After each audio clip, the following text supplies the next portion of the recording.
Hello, everyone. Welcome back to the Believe in Bengal podcast with yours truly, Solomon Wilcots. Today, we have a very special guest. That's right.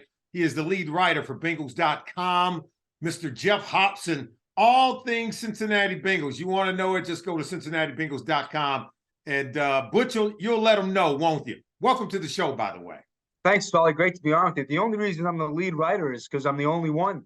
But I think that this brings me back to 1990 when I was covering you at Spinney Field when I first talked to this bright young safety out of Colorado. I didn't hear anything or see anything like that in New England. So that was pretty eye-opening to me. This guy knew what he was talking about. And look what's happened to you. You've taken off. Well, I appreciate that. And you've always been so kind and love the work that you continue to do to highlight our Cincinnati Bengals and let everybody know what's going on with this football team. Look, let's start by talking about what we've seen from this team over the last couple of years. 2 consecutive trips to the AFC title game. They've won back-to-back AFC North division titles. 2 straight seasons where the offense ranks in the top 10. So we've seen some of the best offensive football and more wins, as many wins from the Cincinnati Bengals team that we've seen over a 2-year stretch in the history of the franchise. And oh, by the way, 2 consecutive years with 2 receivers, Chase and Higgins, both going over 1,000 yards receiving. And I've always said it, I think we could expect even more in 2023 because the head coach, Zach Taylor, the offensive coordinator, and Brian Callahan, and Joe Burrow, Higgins, and Chase, and Mixon have all been together now for the last 3 or 4 years. Yeah, I mean, that's exactly right, Solly. I mean, we've seen things we've never seen. I mean, these guys don't lose in November and December. I think the last game they lost was, 2 years ago, that overtime game to San Francisco at Paycor. Haven't lost in December or January until Patrick beat them there at the gun to go to the AFC title game. I mean, 10 straight wins. They find a way to do it, and I know the offense gets the headlines, and they should. But this defense is they always come to play. I mean, they never get torched. They're always in the right place where they're supposed to be. Lou always seems. I guess he's Dr. Lou now because he's got his doctor. That's right, he does. So he's Dr. Lou. He's not the mad scientist. He always seems to come up with something. I mean, that will either put pressure on the quarter. I mean, does a great job affecting the quarterback. He talked about that today at the media luncheon, that he's more concerned about hitting the quarterback and not necessarily sacks. And they always seem to do it.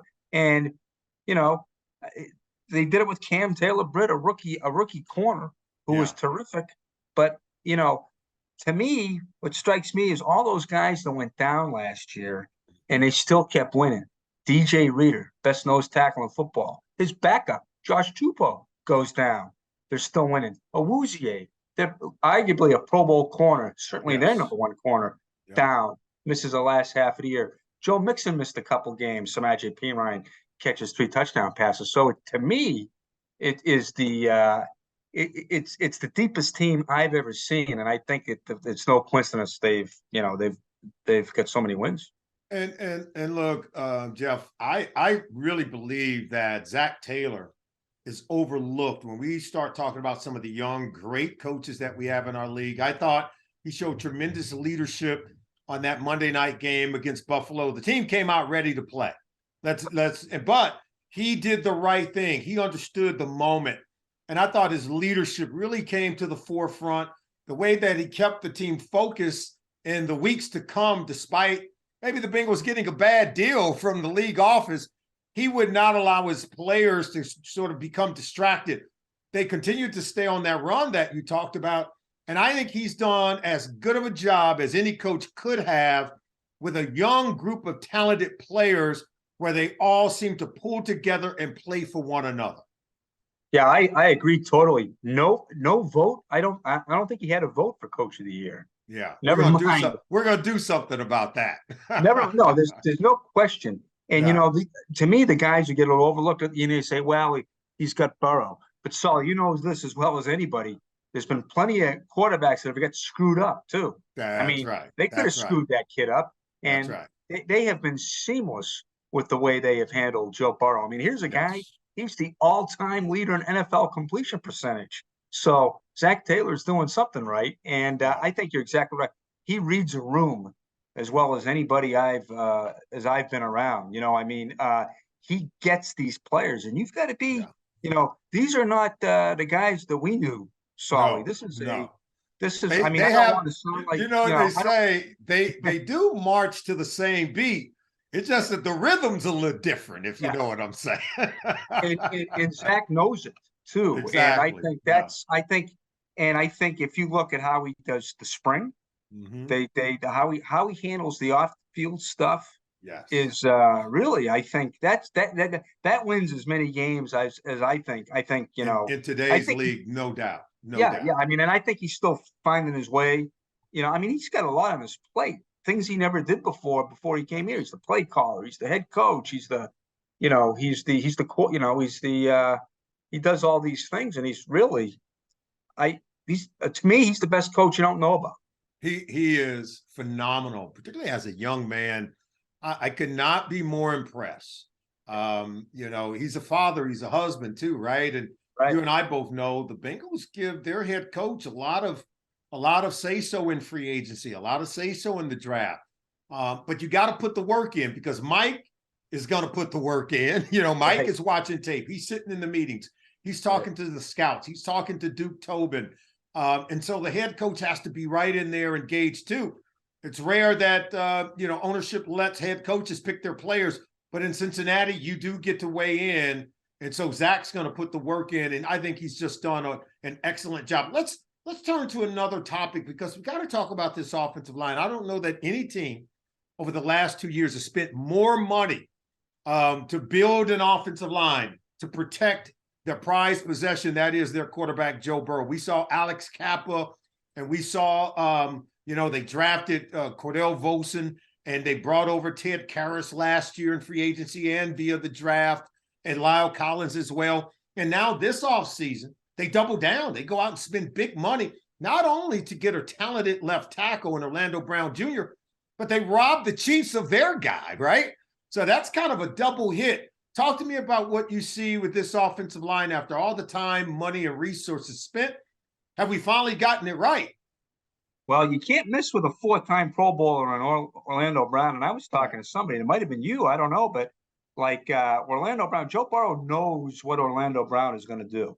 Yeah. Orlando Brown doesn't get beat very often. If he gets beat, it's going to be probably on the edge. Mm-hmm. That makes Joe Burrow so much more dangerous. Now he knows when to step up in the pocket. There's going to be no mysteries on that side of the line. That makes him more dangerous. And Solly, the interior, and I just figured this out. Maybe somebody else had it, but when Kappa and Karras and Volson, knock on wood, line up in Cleveland for the open, that's going to be the first time since 2015 and 2016 that the same three interior guys started back-to-back opening days. Wow. I think that's a big thing. And you know this. Yeah. You can kind of blame Geno and Aaron Donald, but the most dangerous pass rushers, and you can blame it when the Giants came up with the great pass rush to stop Tom Brady in those 2 Super Bowls. It was up the middle. That's it was right. Stop the guy from stepping up, So I remember I talked to Dante Scarnecchi when they signed Teddy Karras, and I said, "What's the deal?" He goes, "Teddy Karras, no matter what he does, he will keep the integrity of the pocket," and to me, that's the biggest thing those three guys have done, and why I think they really, the sky is the deal here with Brown going over there and Burrow being able to step up. It was baptism by fire for Cordell Volson in that starter against Cam Hayward against the Steelers in the season opener 1 year ago. But he just got better. And the kid never tapped out. He stayed in the fight. You and I both know, for rookies, that is the true litmus test, is your ability to hang in there through tough times and just show up each and every Sunday. That's how you get better. And that's what we kind of knew he would be coming out of North Dakota State. And I think he's everything as advertised, and now he's a young guy that makes us better and a little bit more durable as well. And to me, that is a great kind of foresight by these guys. Yeah. Okay, starting a rookie, but you got a great solid veteran next to him. That's right. That's building that's building our roster. Because okay, you're looking out there and you're saying, "Oh my God, he's going against Hayward in the opener," and clearly not an ideal matchup. But you can get away with that if you got a guy like Eddie Karras next to him. The Bengals offensive line yielded 55 sacks during the regular season in 2021. That ranked 30th in the NFL. Last year, they improved.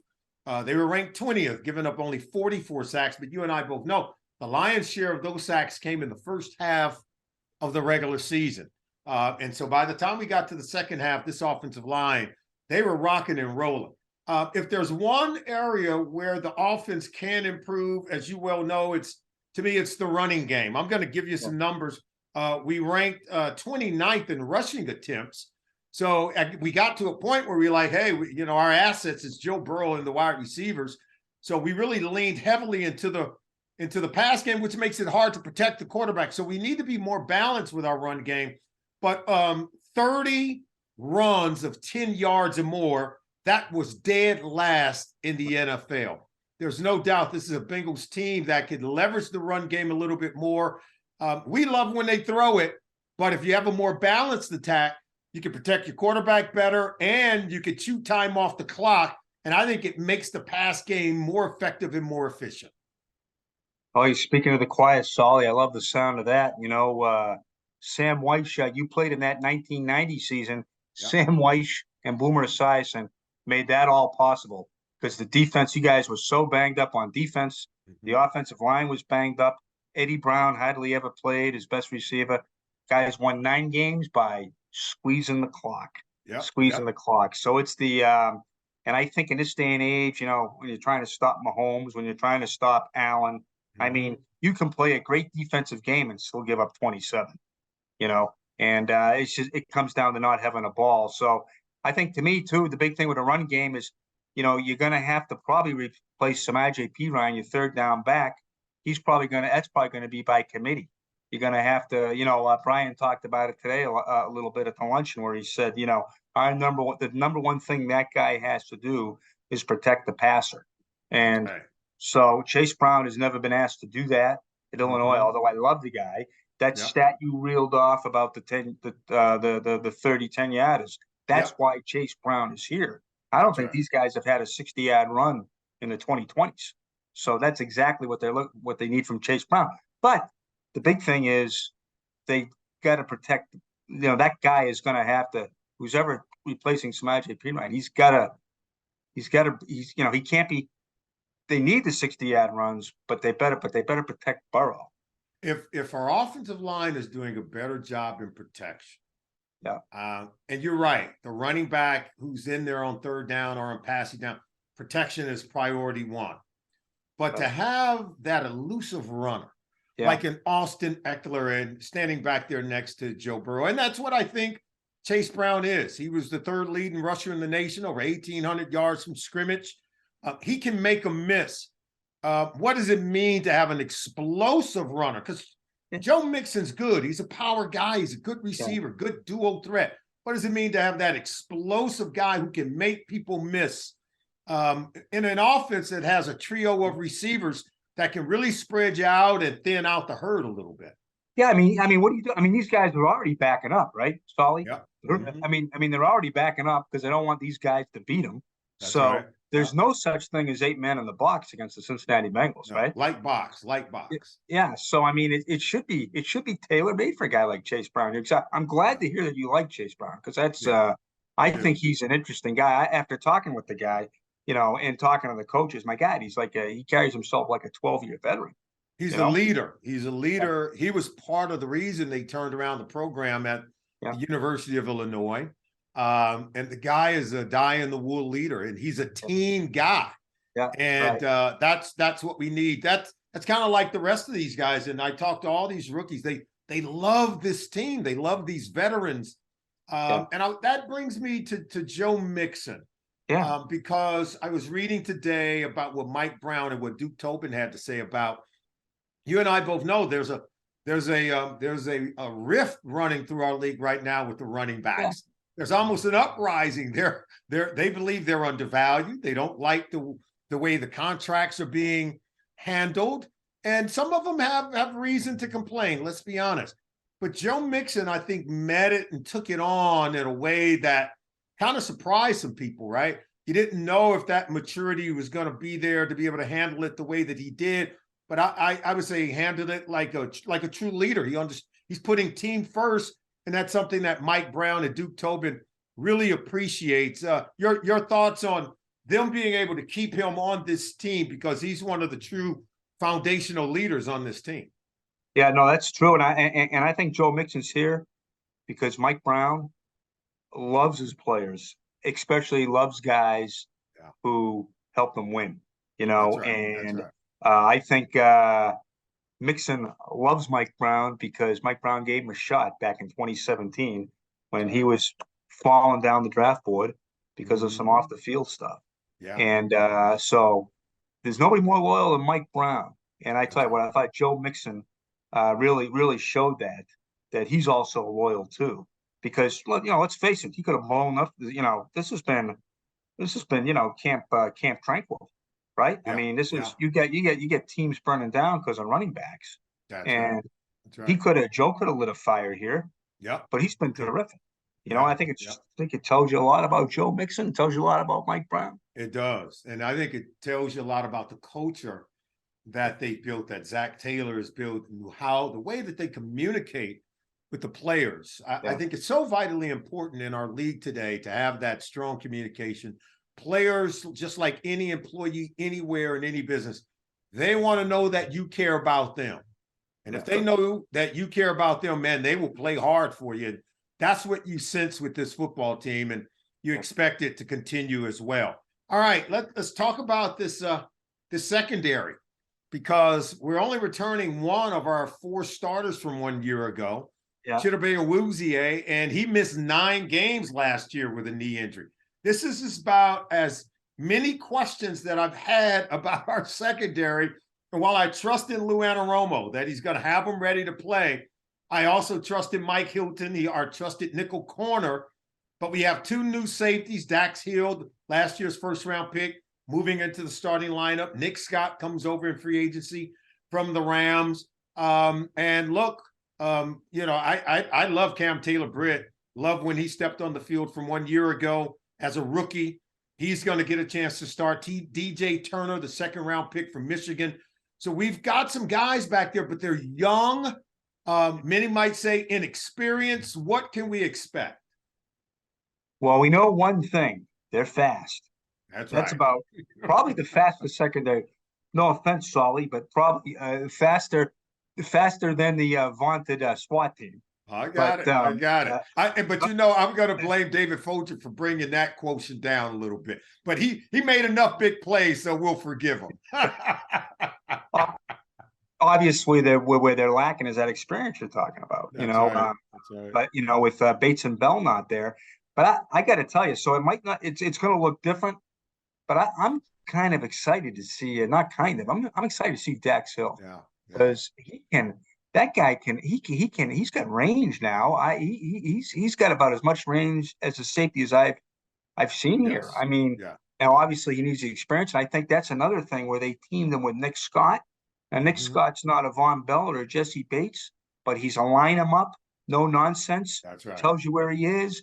Played in a lot of big games. They couldn't get him out. They tried to get him out of the lineup, and they couldn't. So I think that's a great fit with Hill coming in. It's not Bates and Bell, but it's not to be sniffed at either. Yeah, we got to understand Bates and Bell. It took them a while for that to really come together. In 2020, remember when Von Bell came over? By the end of the year, they were playing very well. By the time we got to 2021, they had a lot of plays and a lot of games having played together, and so that's going to be very critical as to whether I think the first half of the season, where they all get used to playing with one another. Jordan Battle's another safety coming in from Alabama. I think he's going to be exceptional as he'll get to rotate in there a little bit. And look, Nick Scott is one of those guys you talked about, just a very smart player, and I think he's got some physicality to him that we're going to like as well.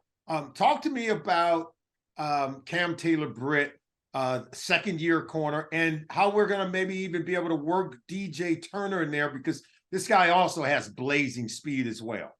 Yeah, Turner is one of these guys. So he's real interesting. I mean, you can line him up in a slot if you have to. He's one of these guys.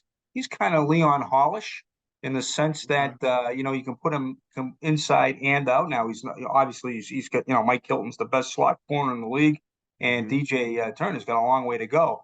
But I think he's got a very interesting pedigree for these guys. That he can run and he's long, and really fits what they want to do. But he's a guy that could, I think he's a guy you're going to be able to line him up anywhere. Same thing with Dax Hill.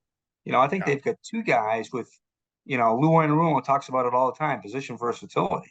Well, I know people would talk about Leon Hall saying, man, he could be, if he hadn't hurt his Achilles, he could have finished his career as like a safety for 5 years. Absolutely. And these guys kind of have, both those guys have that, but the only thing is they need snaps, That's right. But Lou's, the thing they get going there is, and you touched on it, Lou's been there 5 years. He said today, Sam Hubbard can go up there. Oh, I'll do the install. Right. I mean, these guys. I mean, that's the thing. I mean, yes, there's a little bit of they're lacking back there, but the front seven is they know what they're doing. So, big bottom line is, don't get beat. And if you can run 4.3, you're probably not going to get beat. So. The rest they're going to have to learn, and they get some pretty good. They got guys who have been through it. I'd be remiss if I didn't ask you about our depth as edge rushers. Obviously, Trey Hendrickson and Sam Hubbard, but they use a first-round pick on Murphy. Yeah. And let's face it, Joseph Osai. I know a lot of people, might have a mark on him, hitting or touching Mahomes as he's went out of bounds. But I always say that was an effort play. It was a hustle play. And this guy was having one hell of a game. That's what people don't need. They need to understand that. Thank you. I thought I've been out of my mind. You know what I mean? I thought I've been out of my mind. But look at the play before that. That's right. He made it a third down play. Yes, look at December 4, the game here against Kansas City at Pagor. He beats Orlando Brown. Yeah, which is not easy to do. Giving him fits. but he made it, and he made the sack. It was a second effort. The second effort. He grabbed them by the shoe tops. Yeah. He won. I mean, he kept them off the field. Remember, they kept the ball the rest of the way to win the game. Yeah. I mean, anytime he's on the field, and people forget the Buffalo game. First third down snap of the Buffalo game. They line him up inside, and he forces an incompletion on third down, sets the tone for that game. I love Osai. He's a star in the making, isn't he? Yeah. So and again, somebody's going to have to tell me about that play. Maybe I'm too much of a homer. Maybe I was already thinking about writing about Super Bowl 58 or whatever they were playing out there. But I'm telling, for Holmes as a running back at that point, it's the last minute. There's 5 yards to go to the Super Bowl and a minute left. Well, he hit him. He hit him. He hit him. My only thing is if somebody hits Joe Burrow like that, I know I'm going to be hot. I know how I'm going to see that play. If someone were to hit Joe Burrow after he's across the white line and down the field, I'm going to have a problem with that. And I believe a lot of Bengals fans would. So I would say this. I would Coach Joseph Osai, you keep bringing it, young man. Yep, I would too. Keep playing the same way. I'm not taking anything from him. It was an effort play, and I think he's going to add some really great depth to our pass rush unit. I think this could be our best pass rush unit since the days of Carlos Dunlap and Geno Atkins. And as you well know, that was a pretty good group.